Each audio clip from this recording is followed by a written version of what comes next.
안녕하십니까. 암호화폐 정보를 전달해드리는 닥터 비트맨입니다. 주말의 시작 토요일도 슬슬 마무리되고 있습니다. 어떻게 오늘 하루 잘 보내셨나요?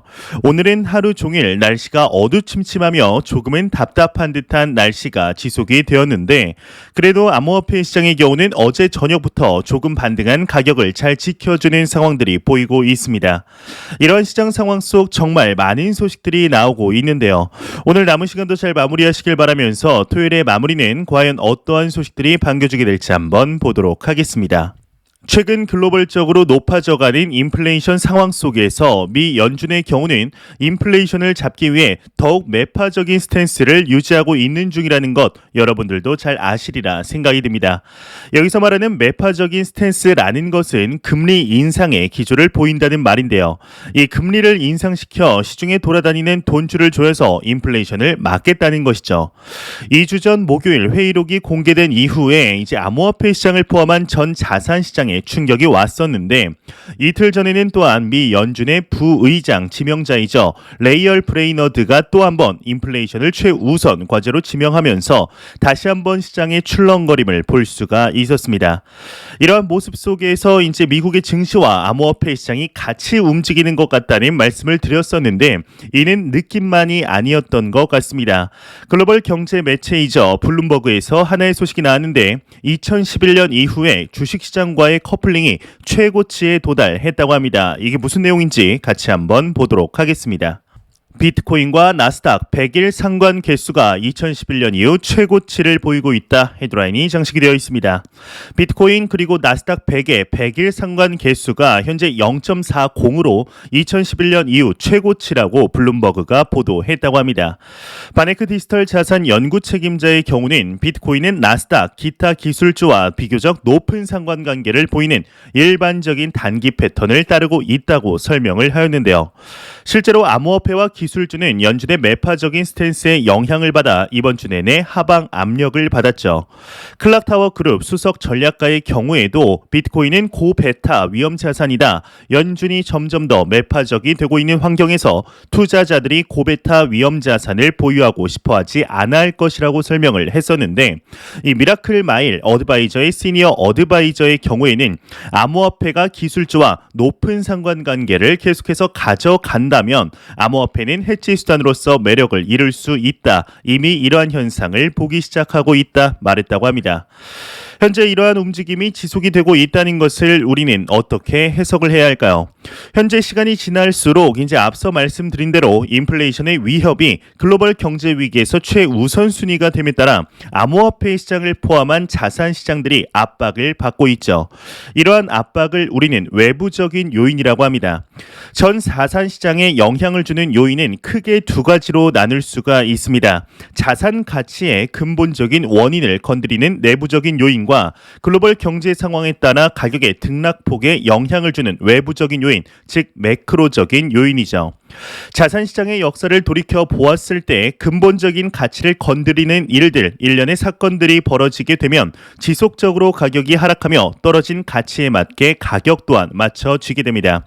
하지만 외부적인 요인, 매크로적인 요인으로 하락할 시에는 단기적인 투자자들의 자금이 빠져나가기에 가격이 하락을 하더라도 가치는 변하지 않기 때문에 시간의 문제이지 결국에는 다시 회복을 하며 더욱 높게 가격이 상승하는 것을 우리는 확인할 수 있었습니다. 현재 인플레이션으로 인한 테이퍼링, 금리 인상, 양적 긴축의 위협으로부터 전 자산시장의 투자자들이 공포를 느끼고 있는데 과연 우리 또한 똑같이 공포를 느껴야만 할까요? 개인적으로는 절대로 아니라고 생각합니다. 지난 2021년 10월 비트코인의 탄생 이래 최초로 비트코인 ETF가 승인이 나며 승승장구하나 싶었지만 지속적인 압박 속에서 거의 3개월 동안 지지부진한 모습을 보이고 있습니다. 그럼에도 참 신기하게도 전 세계적인 암호화폐 채택이 이루어지고 있으며 기관 플레이어들이 들어오고 있는 상태이죠. 또한 온체인 데이터는 오히려 신고점을 갱신함에도 불구하고 시장이 망했다, 시즌 종료이다 라는 말들이 지속적으로 나오고 있는 참 아이러니한 상황들이 펼쳐지고 있는데요. 이러한 이야기를 뒷받침해주듯 하나의 소식이 나왔습니다. 암호화폐 데이터 분석 업체이죠. 센티멘트에서 소식이 나왔는데 과연 어떠한 내용이 나왔을지 같이 보도록 하겠습니다. 분석, 이더리움 거시 경제 공포로 하락했다. 온체인 지표는 건전하다. 헤드라인이 장식이 되어 있습니다. 데이터 분석 업체 센티멘트의 경우는 트위터를 통해 이더리움 가격 하락은 인플레이션, 연준 등 거시 지표에 약이 되었다. 다만 1일 활성 주소수에서 이제 확인되는 네트워크는 매우 활성화된 수준이다. 거래소 공급량도 지속 감소하고 있으며 올해 중반으로 예정된 POS 전환 업데이트가 가격 상승을 촉발할 수 있다고 진단을 했다고 합니다. 현재 이처럼 온체인 데이터는 지속적으로 건전한 상태를 유지하고 있으며 이더리움뿐만이 아니라 이 비트코인의 경우에도 어제 소식이 하나 나왔었는데 이 가격이 하락함에도 해시레이트가 신고점을 갱신했다는 소식이 나오게 됩니다. 과연 암호화폐 시장이 끝난 시장일까요? 오히려 개인적으로는 지금의 가격대가 박앤세일로 느껴지고 있습니다. 절대로 단기적인 시각이 아닌 장기적인 시각으로 또한 오랫동안 함께할 수 있는 여유 자금을 통하여 투자하시길 진심으로 바라해 보겠습니다. 이러한 소식과 더불어서 여러분들은 혹시 카페 그 프랜차이즈 하면은 어디가 생각나시나요? 스타벅스가 이제 생각나실 수도 있고 이 백다방이 생각날 수도 있고 조금 저렴한 가격 아메리카노 하면은 이디야가 생각나실 수도 있을 것 같습니다. 그런데 오늘은 이제 탐앤탐스에서 새로운 소식이 나왔는데 이 암호화폐 시장과 탐앤탐스와 무슨 연관이 있어서 과연 소식이 나왔을까요? 글로벌 암호화폐 거래소 MEXC에서 이제 하나의 트윗이 올라왔습니다. 어떠한 내용인지 같이 한번 보도록 하겠습니다. 이 사진 자료를 보시게 되면은 MEXC 거래소에서 하나의 트윗이 올라왔는데요. 간단하게 내용을 풀어보면 이제 탐앤탐스 코인이 거래소에 상장된다는 이야기입니다. 개인적으로는 이 탐탐 코인이라는 것을 처음 들어봤는데 이 내용을 접하고 조금 더 조사를 해보니 놀랍게도 작년이죠. 2021년 1월 탐앤탐스에서 코인을 이미 발행했었습니다. 이 탐앤탐스의 공식 어플리케이션에서 탐탐 코인을 도입하며 결제에 활용을 하고 있는 것으로 보이는데 이 코인이 거래소에 정식 상장이 된다는 것이죠. 참으로 놀라운 것 같은데요. 이러한 방식으로 시간이 지남에 따라 탐앤탐스뿐만이 아니라 다른 카페들 또한 이제 코인을 발행하게 되지 않을지 기대가 되는 것 같습니다. 확실히 비트코인의 탄생 이후에 코인이라는 개념이 이렇게까지 널리 인식이 퍼진 적이 없는 시대에 우리는 살아가고 있습니다. 이러한 프랜차이즈들의 경우는 코인을 이용해서 탐탐 이제 매장이라고 한다면 국내든 해외든 탐탐 코인으로 환전 없이 구매가 가능하게 만드는 것이겠죠. 좋습니다. 알게 모르게 우리의 실생활에 조금씩 스며들고 있는 것 같은데 과연 3년 뒤 우리는 어떠한 세상에서 살게 될지 기대가 되는 것 같네요. 이러한 소식과 더불어서 시장의 하락에도 유명인들의 암호화폐 사랑은 지속이 되고 있습니다. 이제 과거부터 암호화폐 시장에 대해서 상당히 긍정적인 모습을 보여왔던 인물이 있습니다. 바로 매버릭스의 구단주의자 억만장자 투자자인 마크 큐반인데요. 이 마크 큐반의 경우는 지난 2021년 5월 테슬라가 비트코인에 대해서 결제를 중단하였을 당시에도 매버릭스는 계속해서 비트코인을 수용할 것이라는 뜻을 내비출 만큼 암호화폐에 대해 상당히 긍정적으로 바라보는 인물이죠. 예, 오늘 마크 큐반이 이제 알트코인 포트폴리오를 공개했다고 합니다. 보니까 디파이에 상당히 관심이 있는 것 같은데요. 내용 같이 한번 보도록 하겠습니다. 마크 큐반 알트코인 포트폴리오 공개했다 헤드라인이 장식이 되어 있습니다. 미국 프로농구팀 댈러스 매브릭스의 구단주의자 억만장자 투자자 마크 큐반의 일부 알트코인 포트폴리오가 공개됐다고 이제 데일리 호들이 전했다고 합니다. 마크 큐반이 공개한 지갑은 오션 프로토콜, 라리블 그리고 올림푸스다오, 거버넌스 토큰, 오디우스 등을 보유 중이라고 하는데요. 소셜 크립토 수집 플랫폼 레이지에서 보유한 NFT 컬렉션도 공개했다고 합니다. 이제 큐바는 새로운 세대가 비즈니스 모델에 암호화폐를 도입할 가능성이 매우 높다고 믿는다면서 샤크탱크에 하지 않은 투자의 80%를 암호화폐에 할당했다고 밝혔다고 하네요. 여기서 말하는 이제 샤크탱크라는 것이 미국 ABC에서 2009년부터 현재까지 방영하고 있는 리얼 프로그램 중 하나입니다. 이제 벤처기업부터 스타트업 사업자까지 이제 다양한 개인 사업자들이 자수성가한 백만장자들 5명의 투자자들 앞에서 자신의 사업을 설명하고 투자를 얻어내는 형태의 프로그램인데요. 여기에 이제 5명의 백만장자들이 이제 상어이죠. 이 샤크라고 불리우며 이 샤크 중 한 명이 방금 기사에서 나온 마크 큐반입니다. 이 프로그램에 투자하지 않은 80%의 자금을 암호화폐에 투자를 하고 있다는 것이죠. 이 기사에서는 나오지 않았지만 최근 디파이 2.0으로 불리는 다오에 대해서 상당히 긍정적으로 바라보고 있는 것 같습니다. 저 또한 최근에 영상을 통해서 공개해드렸던 크로노스 다오의 스테이킹 풀을 현재 진행 중에 있는데요. 확실히 기존의 CPI와는 이제 완전하게 다른 연이율로 인해서 하락장에서도 충분히 해칭이 가능한 상태로 판단이 되고 있습니다. 하지만 모든 높은 이율 투자에는 리스크가 존재하기 때문에 지극히 소액만을 넣어 투자를 진행 중에 있는데요. 이 디파이 2.0에 관해서 지속적으로 여러분들께 소식 전해드리도록 하겠습니다. 이러한 소식과 더불어서 여러분들은 비트코인만을 좋아하는 맥시멀리스트이신가요? 아니면 비트코인도 좋지만 다른 알트코인들도 나름대로의 효용이 있다고 생각하시나요? 현재 생각보다 이 비트코인만 짱이다, 최고다라는 이라고 이제 외치는 인물들이 많이 있습니다.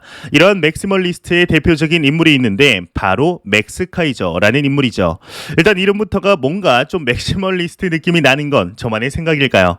네, 무튼 맥스 카이저의 경우는 비트코인 의 가격 상승에 대해서 이야기를 할 때면 항상 비트코인의 해시파워 그리고 해슐레이트의 상승을 이야기하곤 합니다.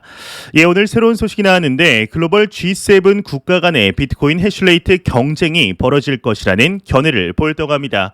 이게 무슨 내용일지 같이 한번 보도록 하겠습니다. 맥스 카이저 G7 국가 간 비트코인 해슐레이트 경쟁 벌어진다 헤드라인이 멋지게 장식이 되어 있습니다. 유투데이에 따르면 월스트리트 금융평론가 맥스 카이저가 최근 인터뷰에서 비트코인을 채굴하는 G7 국가 간 글로벌 해슐레이트 경쟁이 벌어질 것이라고 말했다고 합니다.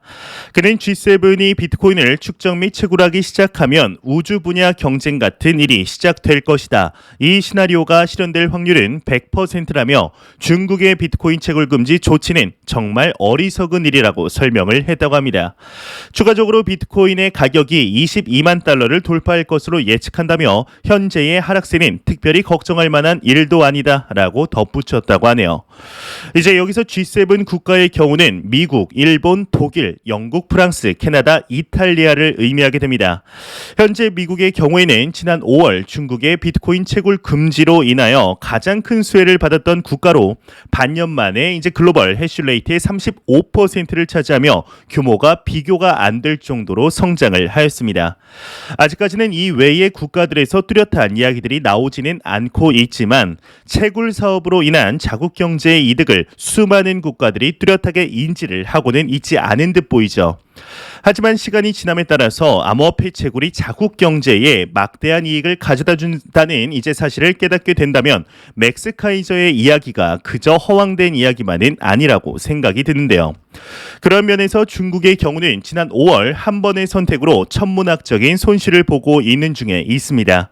과연 G7 국가들이 해슐레이트를 경쟁하는 날이 정말로 오게 된다면 현재 투자하고 있는 여러분들과 저의 경우는 상당한 수혜를 얻게 되는데 좋습니다. 한번 같이 지켜보도록 하겠습니다. 이러한 소식과 더불어서 작년 암호화폐 시장의 빅 이벤트 하면 빼놓을 수 없는 것이 있습니다. 바로 12,000년 화폐 역사의 크나큰 이정표를 달성한 엘살바도르의 비트코인 법정화폐 지정 소식이었는데요. 현재 엘살바도르의 대통령인 나입 부켈레 대통령의 경우는 항상 비트코인의 가격이 하락할 때 매수를 했던 대표적인 인물이죠. 예, 오늘 대통령이 트위터상에 새로운 글을 남겼다고 합니다. 어떤 내용을 남겼을지 같이 한번 보도록 하겠습니다. 엘살바도르의 대통령 나입 부켈레의 경우는 사진 자료를 보시게 되면은 오늘 새벽 하나의 트윗을 남겼는데요. 이를 간단하게 해석해 보자면 이번에는 저점을 놓친 것 같다고 트윗에서 이제 말을 한 것을 확인할 수가 있습니다. 일단 또한 여기 댓글 중에 트론의 창립자이죠. 저스틴 선의 경우는 나는 4만 달러의 100BTC를 매수했다. 당신은 이제 기회를 놓쳤다라는 댓글 또한 달았는데 거의 이 정도면 저점 매수한 것을 나는 했는데 너는 못했지라면 이제 놀리는 것이 아닐까 싶습니다. 현재 시간이 갈수록 인플레이션의 위협이 실제적으로 다가오며 이러한 것을 테이퍼링과 양적 긴축을 통해 막아보려는 움직임들이 나오고 있으나 현재 중남미 국가들과 일부 제3세계 국가들에서는 그러한 것들이 과연 이번 연도 안에 잡힐 수 있을까 싶은 상황들이 지속이 되고 있죠. 이러한 상황에 따라 브라질을 비롯한 통가와 아르헨티나 등의 수많은 국가들에서 엘살바도르의 선례를 따르려는 모습들이 반복이 되고 있는데 많은 전문가들이 2022년도 비슷한 사례가 2개에서 3곳이 추가적으로 나올 것이라 예상하고 있는 만큼 거시경제의 위협 속에서 비트코인을 포함한 암호화폐 시장이 어떠한 방향성을 가지며 확장을 하게 될지 기대해 보도록 하겠습니다. 안 보고 가면 섭섭하겠죠. 마지막 크립토 공포 탐욕 지수입니다. 소폭 회복의 영향일까요? 전날 대비 2포인트 상승한 23포인트를 기록하였지만 여전히 극단적인 공포 단계를 유지하고 있습니다. 이 지수는 0이면 공포, 100이면 낙관을 의미하게 되죠. 현재 암호화폐 시장의 모습이 어제 동시간 대비해서 조금은 회복하는 모습을 보이고 있으나 그럼에도 답답한 시간들이 지속이 되고 있는 것은 부정할 수 없는 사실인 것 같습니다. 시장이 거의 이제 3달간 지속적으로 약세장을 보인다면 투자자분들의 투자 심리가 당연히 위축이 될 수밖에 없겠는데요. 이러한 단기 변동성에 힘든 것은 시간의 문제이지만 개인적으로는 그럼에도 좌절할 필요는 없다고 생각합니다. 비트코인의 연평균 수익률은 200%였습니다. 비트코인이 탄생한 이후로 10년간 유지를 했던 수익률이었죠. 이번 연도에는 이보다 더욱 상승한 것이 사실인데요.